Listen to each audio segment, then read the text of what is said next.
9 dólares. 9 dólares es lo que cualquier trabajador gana en el estado de la Florida en hora y media de trabajo. Hoy día el salario mínimo estatal es superior al federal en la Florida, es de 6 dólares 15 centavos.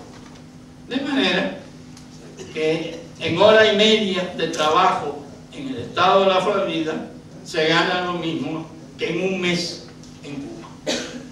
Eso muestra lo irrisorio, lo extremadamente pobre que es el salario de los trabajadores en Cuba.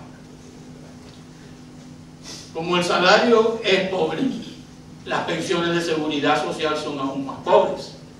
Todo sistema de seguridad social depende de la política salarial, y sobre todo en Cuba, donde la pensión se fija en 50% del ingreso del trabajador.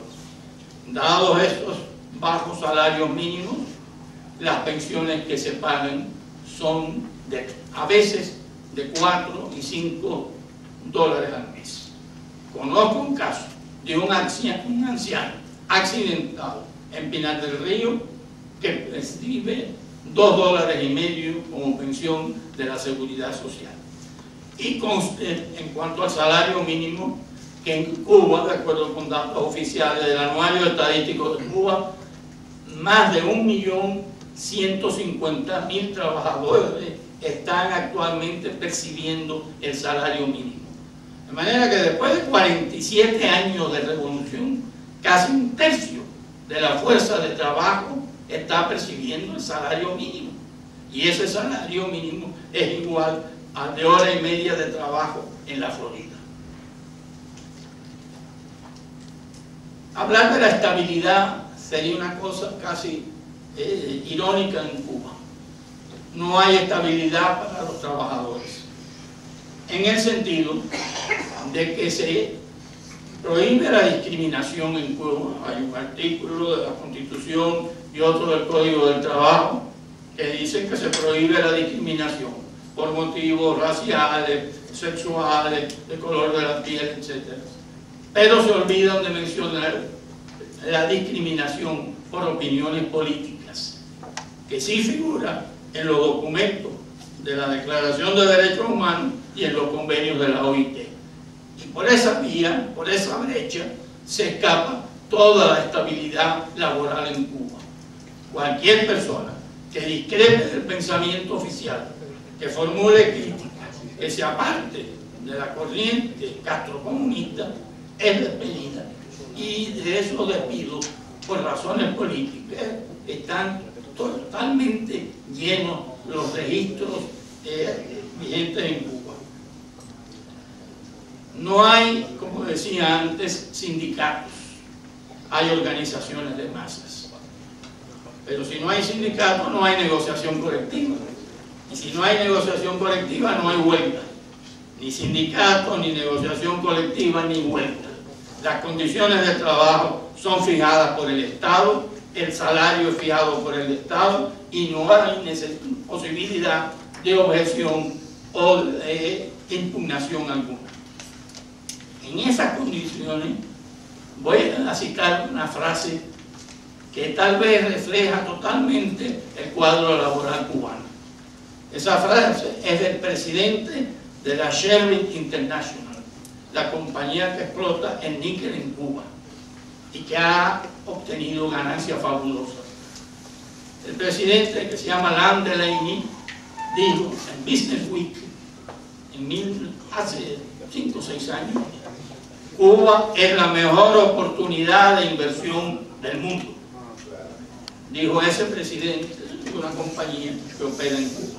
Es decir, que el gran líder del comunismo internacional convirtió a Cuba en el paraíso de los capitalistas, porque este capitalista dice que es la mejor inversión del mundo. Claro, el sueño de un capitalista, de un patrono que quiere ganancias rápidas, no tener sindicatos, no tener convenio colectivo y no arrostrar la posibilidad de una huelga. En Cuba, el derecho de huelga se ha tornado en el delito de sedición. Quien va a una huelga, pues se arriesga a sufrir sanciones penales muy graves. ¿Cuáles son las causas de esta situación tan anómala, de esta sistemática laboral que tanto daño hace a los trabajadores, que tanto les resta las posibilidades de acción? No hay sindicato ni acción concertada alguna.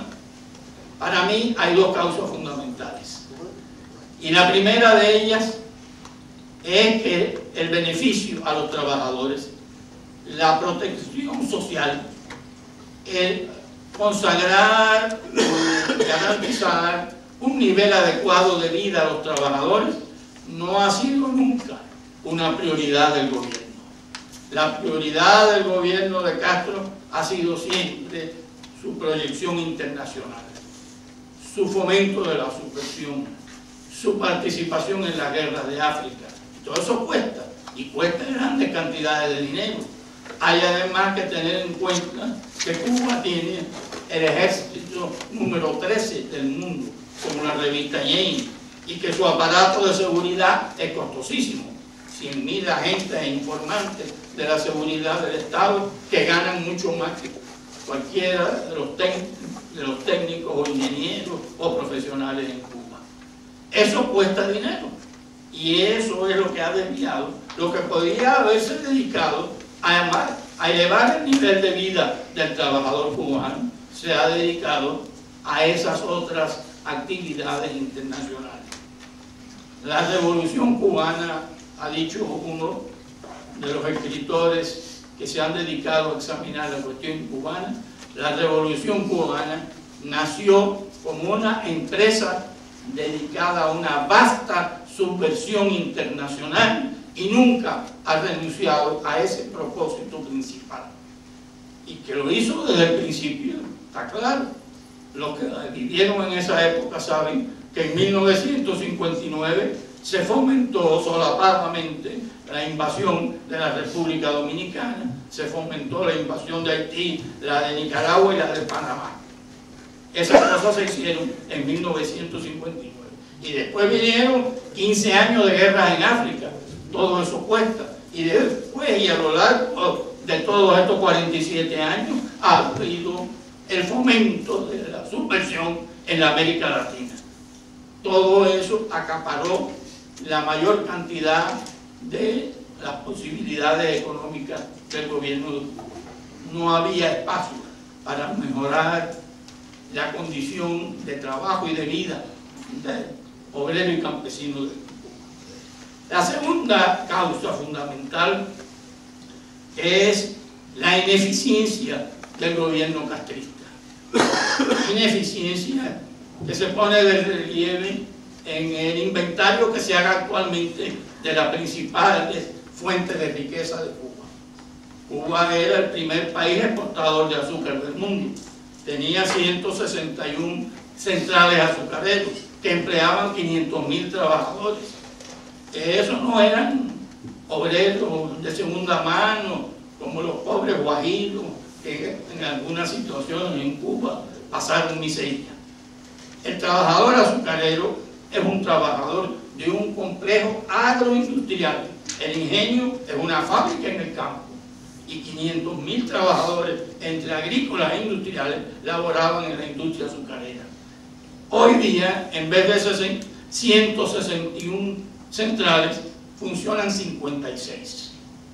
Y han quedado poseídos, privados de toda posibilidad de ganarse la vida y de trabajar en la industria azucarera, más de 100.000 trabajadores por lo menos. Eso en la industria azucarera. ¿Qué pasó con la industria ganadera, que era importante también en Cuba, sobre todo en Camagüey?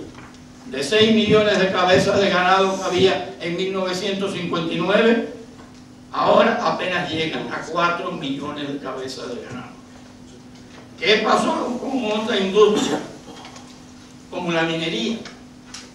En Cuba habían 2 grandes minas de cobre que se estaban explotando desde los inicios de la colonización, de la conquista y colonización.